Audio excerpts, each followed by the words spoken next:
नहमदुहु व नुसल्ली अला रसूलिहिल करीम। अम्मा बाद, अऊज़ु बिल्लाहि मिनश शैतानिर रजीम। बिस्मिल्लाहिर रहमानिर रहीम। व मन युअज़्ज़िम शआइरल्लाहि फ़इन्नहा मिन तक़वल क़ुलूब। व क़ाल अन्नबिय्यु सल्लल्लाहु अलैहि वसल्लम सियामु यौमि आशूरा इन्नी अहतसिबु अलाल्लाहि अन युकफ्फिरा सनाताल्लाती क़ब्ला। সম্মানিত দর্শক শ্রোতা মণ্ডলী, আমি মহাগ্রন্থ আল কুরআনুল কারীম থেকে একটি আয়াত এবং রাসূল করিম সাল্লাল্লাহু আলাইহি ওয়াসাল্লামের হাদিসের ভান্ডার সমূহ থেকে এক টুকরা হাদিস তেলাওয়াত করেছি। আয়াত এবং হাদিস সামনে রেখে আশুরার দিনে রোজা রাখার তাৎপর্য ও প্রেক্ষাপট সম্পর্কে সংক্ষিপ্তভাবে আলোচনা করার চেষ্টা করব। আমা তাওফিকি ইল্লা বিল্লাহ। সম্মানিত দর্শক শ্রোতা মণ্ডলী, রাসূল করিম সাল্লাল্লাহু আলাইহি ওয়াসাল্লাম মদিনায় হিজরত করার পর দেখলেন যে সেখানকার ইহুদিরা, বনি ইসরাইলরা আশুরার 10 তারিখে রোজা রাখে। তিনি জানতে চাইলেন যে তারা এই দিনে রোজা রাখে কেন।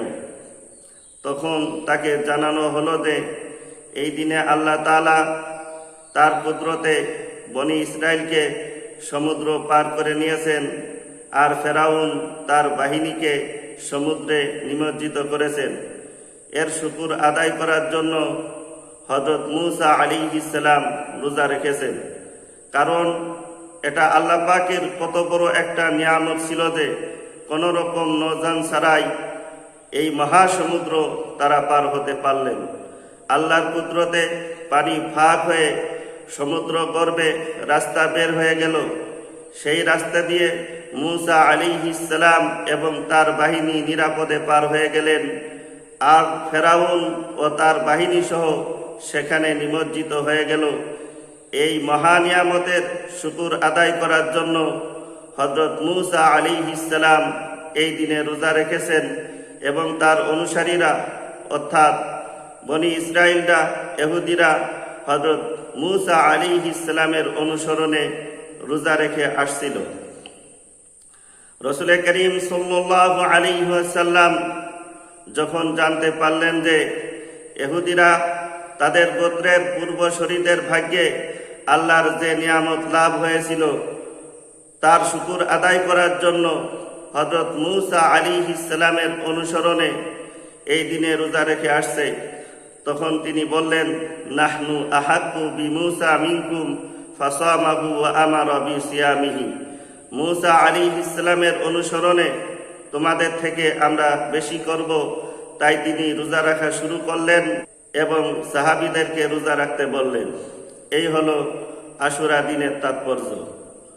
নিয়ামতের শুকর আদায় করার শিক্ষা গ্রহণ করাই হলো এই দিনের শিক্ষা। যদিও এই নিয়ামতটা আল্লাহ দান করেছিলেন বনি ইসরাইলদেরকে, তারাই সমুদ্র পার হয়ে গিয়েছিল অলৌকিকভাবে, কিন্তু প্রকারান্তরে এটা আমাদের উপরও আল্লাহ পাকের একটা নিয়ামত। সেটা এভাবে যে হযরত মূসা আলাইহিস সালাম এবং তার অনুসারীরা ছিলেন হকপন্থী।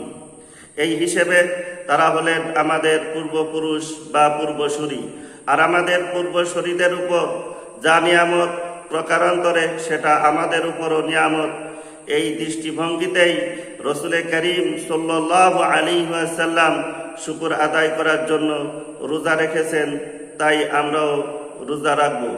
এই হলো আশুরার দিনে রোজা রাখার তাৎপর্য ও প্রেক্ষাপট।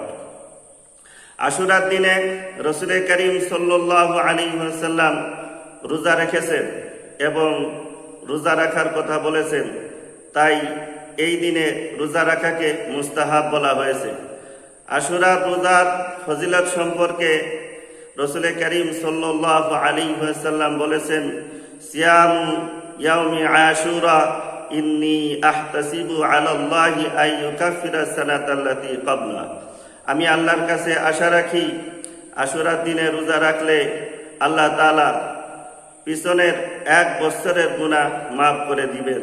তিনি একথাও বলেছিলেন, আগামী বছর যদি আল্লাহ আমাকে জীবিত রাখেন তাহলে এর সাথে আরও একটি রোজা রাখব। তাই উত্তম হলো 10 তারিখের সাথে সাথে আরও একটি রোজা রাখা, অর্থাৎ 9 তারিখ অথবা 11 তারিখ। এভাবে 10 তারিখের সাথে আগে পরে করে আরও একটি মিলিয়ে মোট 2টা রোজা রাখা উত্তম। কেউ যদি শুধু 10 তারিখের রোজা রাখে, অর্থাৎ একটা রোজা রাখে, তাহলে সেটা ভালো নয়, সেটা মাকরুহে তানজিহি। সম্মানিত দর্শক শ্রোতা মণ্ডলী, আশুরার দিনে রোজা রাখা হাদিস দ্বারা প্রমাণিত। তাই আমরা আশুরার দিনে রোজা রাখব এবং এই 10 তারিখের সাথে আগে পরে মিলিয়ে আরও একটি রোজা, মোট 2টা রোজা রাখব। আল্লাহ তাআলা আমাদেরকে সব আমল সুন্দরভাবে সহিভাবে করার তৌফিক দান করুন। ওয়া আখিরু দাওয়ানা আনিল হামদুলিল্লাহি রাব্বিল আলামিন। আসসালামু আলাইকুম ওয়া রাহমাতুল্লাহি ওয়া বারাকাতুহু।